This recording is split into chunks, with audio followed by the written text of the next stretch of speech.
കേരളത്തിന്റെ രാഷ്ട്രീയ ചരിത്രത്തിൽ സമീപകാലത്ത് കണ്ട ഏറ്റവും വലിയ വിവാദങ്ങളിൽ ഒന്നാണ് കഴിഞ്ഞ ദിവസം പാലക്കാട് സാക്ഷ്യം വഹിച്ചത്.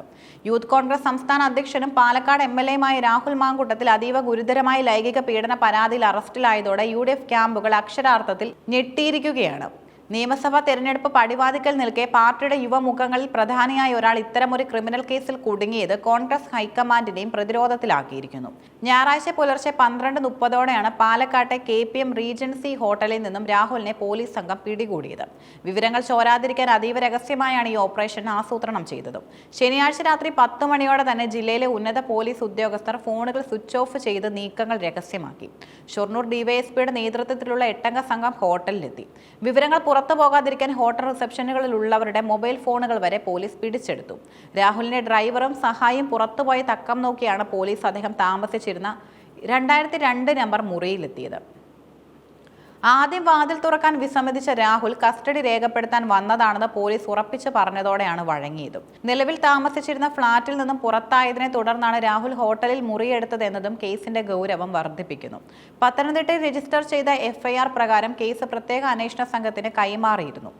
ഈ കേസിലെ മൂന്നാമത്തെ അതിജീവിത നൽകിയ പരാതിയിലെ വിവരങ്ങൾ അതീവ ഗൗരവകരവും മരവിപ്പിക്കുന്നതുമാണ്. രാഹുൽ മാങ്കൂട്ടത്തിൽ അവലംബിച്ച കുറ്റകൃത്യ ശൈലി മുൻ കേസുകൾക്ക് സമാനമാണെന്ന് പരാതിക്കാരി ആരോപിക്കുന്നു. സോഷ്യൽ മീഡിയ വഴി തുടങ്ങിയ പരിചയം പിന്നീട് പ്രണയമായി മാറുകയായിരുന്നുവെന്ന് യുവതി പറയുന്നു. തന്റെ നിലവിലെ വിവാഹബന്ധത്തിലെ പ്രശ്നങ്ങൾ തീർക്കാനെന്ന വ്യാജേനയാണ് രാഹുൽ യുവതിയെ സമീപിച്ചത്. ബന്ധം ദൃഢമാക്കാൻ ഒരു കുഞ്ഞു വേണമെന്നും അങ്ങനെയായാൽ വിവാഹം വേഗത്തിൽ നടക്കുമെന്നും വിശ്വസിപ്പിച്ചു. രാഹുൽ നിർദ്ദേശിച്ച ഹോട്ടലിൽ യുവതിയെക്കൊണ്ട് തന്നെ മുറി ബുക്ക് ചെയ്യിപ്പിക്കുന്നത് രാഹുലിന്റെ തന്ത്രമായിരുന്നു.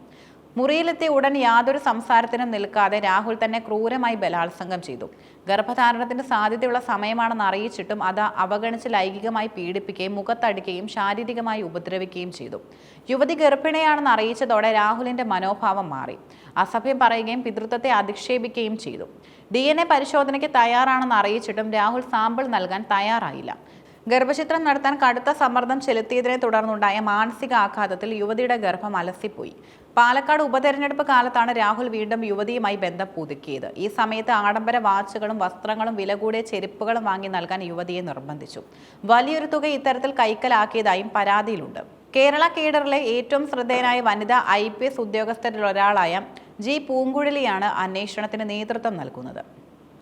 പത്തനംതിട്ട AR ക്യാമ്പിൽ നടന്ന ചോദ്യം ചെയ്യൽ രാഹുലിന്റെ ആത്മവിശ്വാസം തകരുകയായിരുന്നു. ആദ്യഘട്ടത്തിൽ ആരോപണങ്ങളെ ചിരിച്ചു തള്ളാൻ ശ്രമിച്ച രാഹുലിന് മുന്നിൽ പോലീസ് ശാസ്ത്രീയമായി തെളിവുകൾ ഓരോന്നായി നിരത്തി. വാട്സപ്പ് ചാറ്റുകൾ, ഓഡിയോ സന്ദേശങ്ങൾ, ടവർ ലൊക്കേഷൻ വിവരങ്ങൾ എന്നിവ കണ്ടതോടെ രാഹുലിന് മറുപടിയില്ലാതായി. ഗർഭചിത്രത്തിനായി രാഹുൽ നടത്തിയ സമ്മർദ്ദങ്ങൾ വെളിപ്പെടുത്തുന്ന ഓഡിയോ ക്ലിപ്പുകൾ കേൾപ്പിച്ചതോടെ MLA പലപ്പോഴും തലകുനിച്ചിരുന്നു. മണിക്കൂറുകൾ നീണ്ട ചോദ്യം ചെയ്യലിൽ രാഹുലിന്റെ മൊഴികളിലെ വൈരുദ്ധ്യങ്ങൾ പോലീസ് ഓരോന്നായി പൊളിച്ചടുക്കി. രാഹുൽ മാങ്കൂട്ടത്തിന്റെ അറസ്റ്റ് വെറുമൊരു ക്രിമിനൽ കേസ് എന്നതിലുപരി കോൺഗ്രസിലെ ഗ്രൂപ്പ് സമവാക്യങ്ങളെ ആകെ അട്ടിമറിക്കുന്ന ഒന്നാണ്. KPCC അധ്യക്ഷൻ സണ്ണി ജോസഫ് പേരാവൂരിൽ മത്സരിക്കാൻ ഒരുങ്ങുന്നതോടെ അധ്യക്ഷ സ്ഥാനത്തേക്ക് വടകര MP ഷാഫി പറമ്പലിനെ എത്തിക്കാനായിരുന്നു ഹൈക്കമാൻഡ് നീക്കം. ഷാഫിയുടെ സംഘടനാ മികവും യുവജന സ്വാധീനവുമാണ് ഹൈക്കമാൻഡിനെ ഇതിന് പ്രേരിപ്പിച്ചത്. ഷാഫി അധ്യക്ഷനാകുന്നതോടെ രാഹുലിനും പാർട്ടിയിൽ വലിയ പദവികൾ ലഭിക്കുമെന്ന സാഹചര്യത്തിലാണ് ഈ അറസ്റ്റ് ഉണ്ടാകുന്നത്.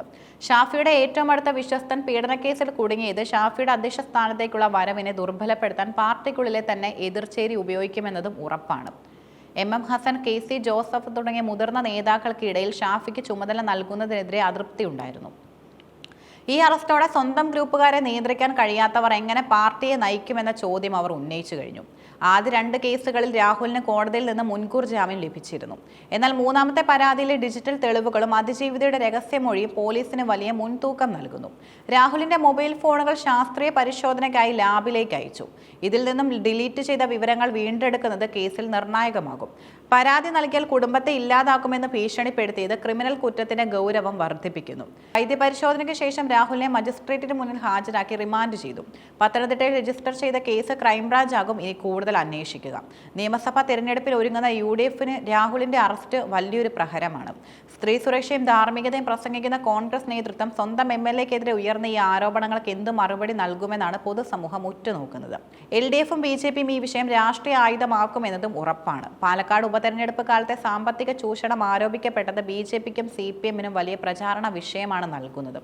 ഷാഫി പറമ്പിലിനെ KPCC അധ്യക്ഷനായി സംഘടനയെ ശക്തിപ്പെടുത്താനുള്ള നീക്കത്തിന് ഈ അറസ്റ്റ് താൽക്കാലികമായെങ്കിലും വെല്ലുവിളി സൃഷ്ടിച്ചിരിക്കുകയാണ്. രാഹുൽ മാങ്കൂട്ടത്തിന്റെ അറസ്റ്റ് കേരള രാഷ്ട്രീയത്തിൽ ദൂരവ്യാപകമായ പ്രത്യാഘാതങ്ങൾ ഉണ്ടാക്കും.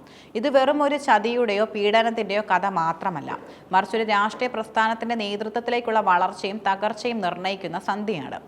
പൂങ്കുഴലിയുടെ നേതൃത്വത്തിലുള്ള SIT അന്വേഷണം എത്രത്തോളം മുന്നോട്ട് പോകുമെന്നും കോടതിയുടെ നിലപാട് എന്താകുമെന്നും വരും ദിവസങ്ങളിൽ വ്യക്തമാകും. ഷാഫി പറമ്പിലിനും രാഹുലിനും ഈ അഗ്നിപരീക്ഷ അതിജീവിക്കാൻ കഴിയുമോ എന്നത് രാഷ്ട്രീയ കേരളം ആകാംക്ഷയോടെ കാത്തിരിക്കുകയാണ്.